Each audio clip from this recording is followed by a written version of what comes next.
self-awareness, self-talk, self-connection are also important. They help us understand ourselves better. They help us make the right decisions. They help us achieve our goals. They help us live the life we want to live. Yet, self-connection is not a part of our daily routine for a lot of us. We will prioritize anything else over sitting and connecting with ourselves. It is interesting that this tool that is readily available for all of us, we don't make use of it, and even sometimes we are scared to connect with ourselves. What are the reasons? That's what I'm going to share with you in this video. Firstly, there is a lack of awareness on the importance of self-awareness or self-connection. I, as a child, was never taught about the importance of it or even how to connect with ourselves and why to do it, the techniques to do it, nothing. I learned nothing in my school or at home from my parents. And I only had to find my way to connect with myself when I was at a very, very difficult situation in my life, almost a rock bottom, where I felt drowned in negative emotions like guilt, grief, despair, anger after I lost my mom, and I lost confidence, I was losing self-worth, and it was impacting really all aspects of my life. It was really difficult for me to just live by the day, and that started to impact my health, and I really had to find my way to connect with myself and understand what my body was telling me, understand what my inner being was telling me. And that's when I started this journey inward to understand myself and connect with myself. And it is now a very important part of my life, and I'm nowhere near perfect. There are still a lot of things I'm working on improving in my own personality or in my life, but this act of just connecting with myself on a regular basis helps me just be aware of where I am and what I can do. At least I've heard from my friends' children that they are being taught about emotions and talking about their emotions in the school. And if that is the case, if it's happening in all the schools, then I think it's wonderful, because that's exactly what we want. And hopefully we'll have individuals who are more self-aware in the future, and just as a generation they are more self-aware and much happier.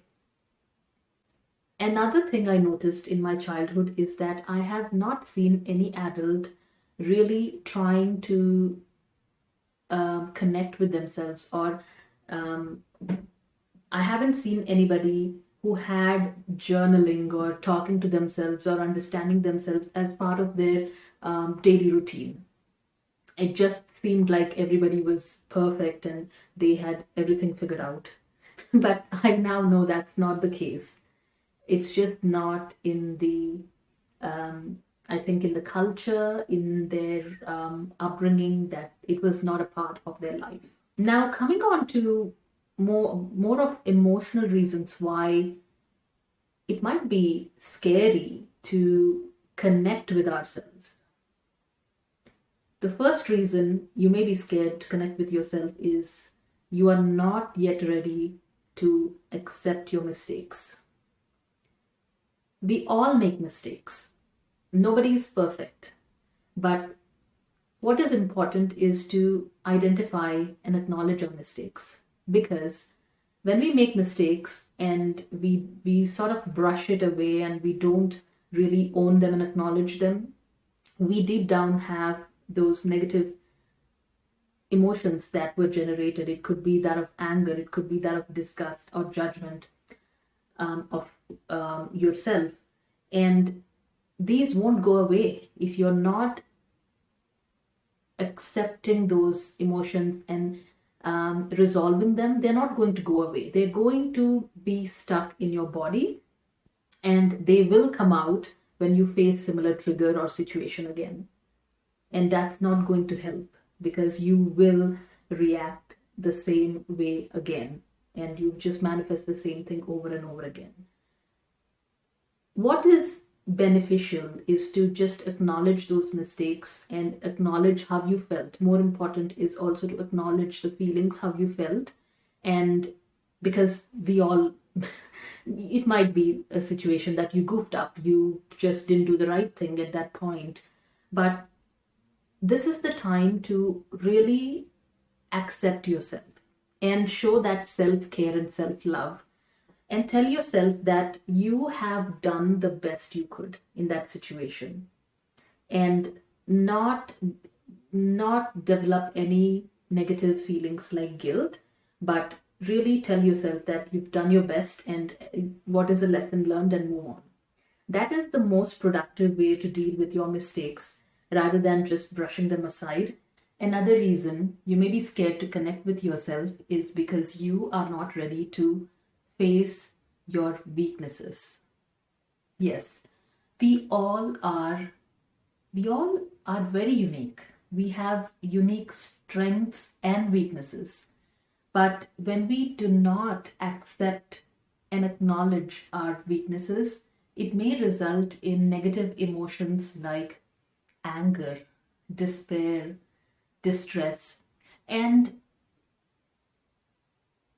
on the other hand, when you do identify, accept, acknowledge your weakness, you will be able to resolve these negative emotions and turn them into more positive emotions.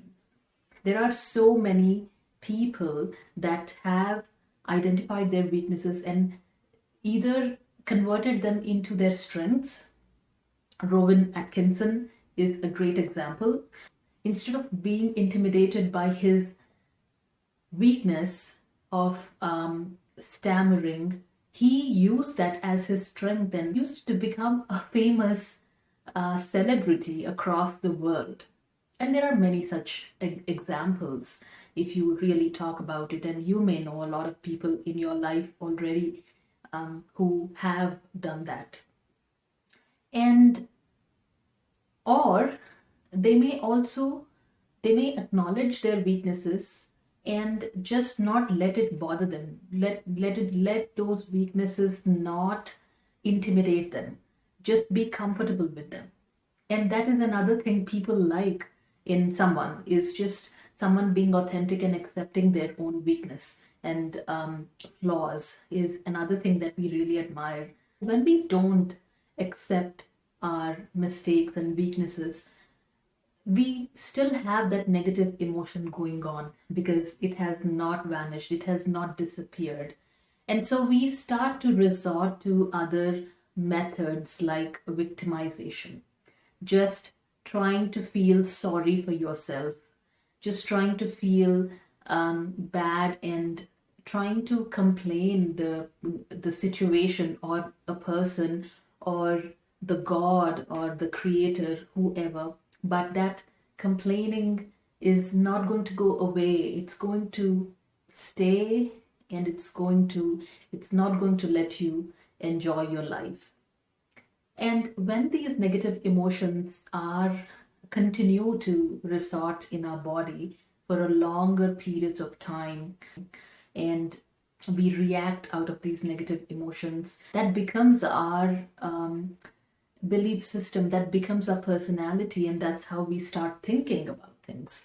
And another problem with that is that these negative emotions stuck in our body can also result, or actually will result, in health issues.